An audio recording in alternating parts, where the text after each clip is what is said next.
우병우가요. 우병우 남동생이 7급 공무원인데 어떤 기관제 여자 공무원을 데려다가 서로 뭐 어떤 의견이 안 맞았는지 하여튼 얘기를 하다가 뺨을 때리니까 열받아서 몸싸움이 일어나는 그런 일이 있었는데 내용은 이제 모르죠. 근데 싸움이 일어났다. 이게 이제 기사에 뜬 거예요. 예, 근데 이제 우병우라는 사람이 지금 현재 우리나라에 굉장히 앞으로 뉴스 계속 많이 나올 사람인데 이 와중에 또 동생이 또 그런 사건이 일어나갖고 또 나왔네요. 이제 우병우라는 사람이 저지른 일이 하나씩 밝혀지면 이제 그 사람의 성격이 왜 그렇게 형성됐고 동생은 또 왜 그렇게 참을성이 없어가지고 또 뺨을 때렸을까 이제 성격이 나오겠죠. 근데 한 가지 확실한 거는 그러니까 못 참아. 못 참아. 성격이 못 참은 거예요. 그러니까 이런 거죠. 상대가 내 욕을 하고 다니네. 왜 내 욕을 하지? 뭐가 잘못됐나? 이렇게 생각을 차분하게 하는 사람도 있잖아요. 좀 약간 좀 철학적으로 할 수도 있잖아요. 그럼 싸움이 안 일어나는데요. 그게 아닌 거죠. 그러니까 예. 그 현상을 가지고 못 참는 거. 그런데 뭐 수사하는 과정에서도 그게 중요한 내용이 될 거다. 그런 생각을 합니다. 우병우 같은 분이 이제 더 이상 우리나라에는 없어야 될 텐데 말이죠. 이렇게 불행한 분이 너무너무 사실 불행한 사람이에요. 예. 그러니까 공부를 완전히 좀 이런 선진국처럼 유럽이나 미국이나 이런 데처럼 있잖아요. 인간에 대한 공부를 먼저 해야 된다. 그 칼을 가지려고 하는 사람들은 그죠. 그러니까 내가 이 칼을 그러니까 정의로움을 위해서 쓰겠다. 이렇게 돼야 되는데, 완전히 자기 자신의 어떤 출세를 위해서, 썼기 때문에, 예를 들면은 민정수석이 민정수석으로 있다가 잘하면은 문재인처럼 대통령도 될 수 있잖아요. 그래서 돈을 긁어 모으려고 했는지, 아니면 자기의 힘을 완전 나라를 그냥 전부 다 장악을 해가지고 어떻게 해보려고 했는지는 모르겠습니다. 야망이 얼마나 컸는지 모르겠는데, 그렇다 하더라도 그 야망이 있잖아요. 사람을 중심에 두고 해야 되는데, 자기 자신의 어떤 욕망의 중심을 두고 했기 때문에 이 큰 일이 벌어졌고, 이건 우리나라의 불행이 됐다. 그래 생각해요. 그래서 이제 교육 정책이 어릴 때부터 완전히 바뀌어야 된다. 첫 번째 그렇고요. 그럼 지금 당장 교육도 바뀌어야 되지만은 검찰이 이제 개혁이 돼야 되는데 이게 너무너무 어려운 일인가 봐요. 그러니까는 노무현 때도 못했잖아요. 노무현 대통령 때도 못했던 겁니다. 그러니까 대통령이라는 자리를 가지고 있어도 하기가 힘든 게 검찰인데 왜 총을 가지고 있고 돈을 가지고 있기 때문인데, 이 돈이라는 게 보니까요, 이번에 작년 한 해만 영수증 없이 자기들 마음대로 뭐 물론 특수활동비니까 뭐 특수활동이라는 명목을 가지고 하겠지만 어쨌든 쓸 수 있는 돈이 검찰 안에서 285억 원이라는 거 아닙니까? 약 300억 원이라는 그 어마무시한 돈을 그 사람들이 영수증 없이 특수활동비로 쓸 수 있는 돈이다. 그러면 이 결정을 누가 내릴까요? 그죠? 그 결정을 내리는 사람이 무소불위의 힘을 또 가지나요? 그 사람의 힘을 가질 수 있도록 해준 게 우병우였나요? 어떻게 해서 그 우병우 라인은 그렇게 힘이 커서 박정희의 딸 박근혜는 감옥에 들어가고 삼성의 아들 이재용 감옥에 들어가는데 눈 하나 깜짝 안 하고 그러고 있었을까요? 진짜 이상하죠. 그러니까 검찰 개혁이 안 되면 큰일 난다. 그래서 윤석열 검사라는 이 분이 정말로 믿을 만한 분이다.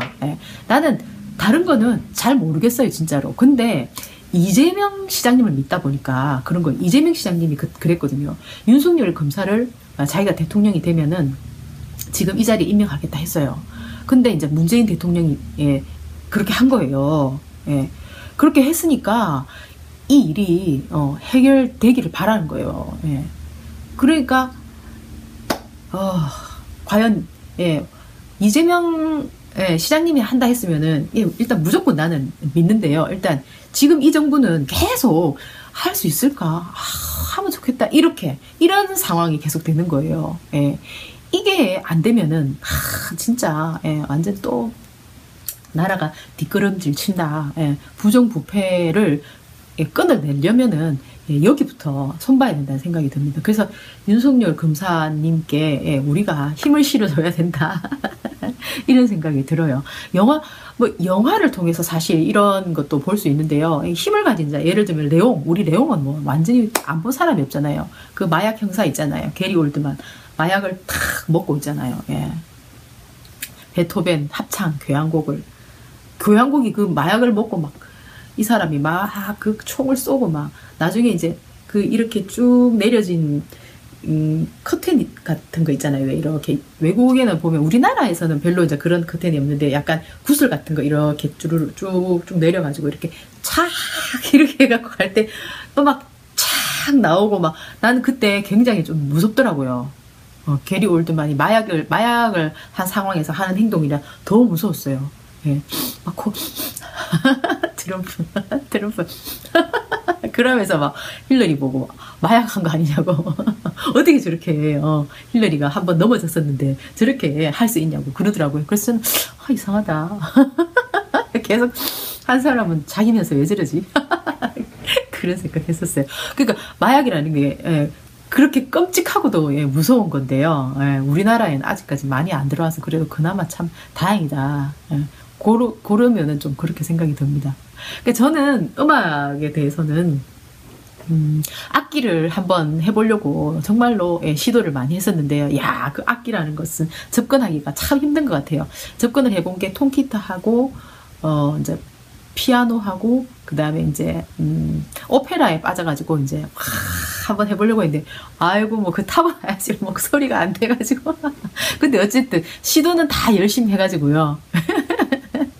그냥 시도하다 보니까 또 왜 음악을 더 좋아하게 되는 그런 거 있잖아요. 그래 영화 같은 거 보면은 그 음악 소리하고 그 영화를 이렇게 만들었던 어떤 배경하고 이 매치해가지고 보면서 영화 감독을 막 칭찬해 준다거나 정말 저거 멋지게 잘 됐네 하는 특히 프랑스 영화를 보면은 음악을 너무너무 멋지게 선정을 잘하는 것 같아요.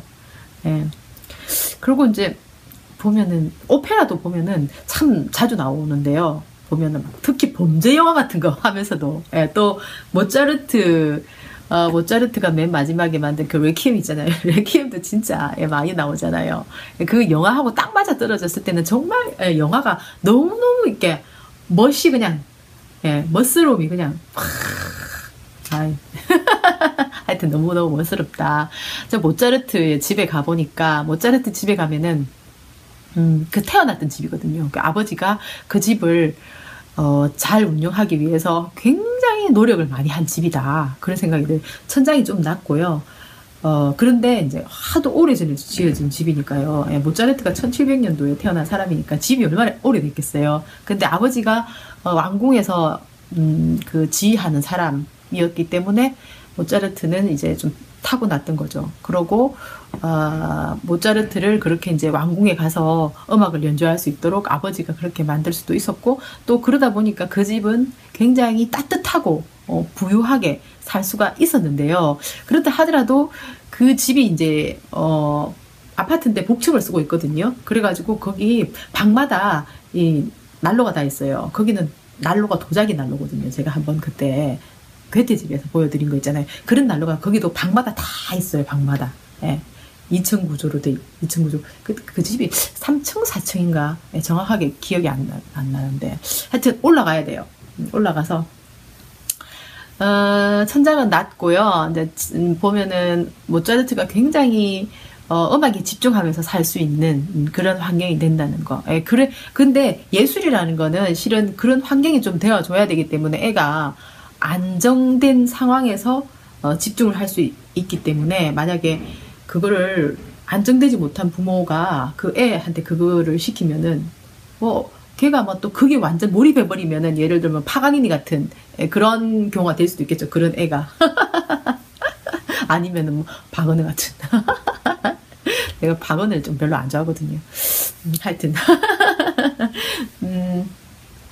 그래서 이 레옹의 게리 올드만 같은 이런 미친 권력을 가지는 이런 뭐 경찰, 형사, 검찰 이런 이런 종류의 사람들이 그냥 제발 좀 이렇게 싹 정리되는 그런 나라가 되기를 희망합니다. 화이팅! 바이!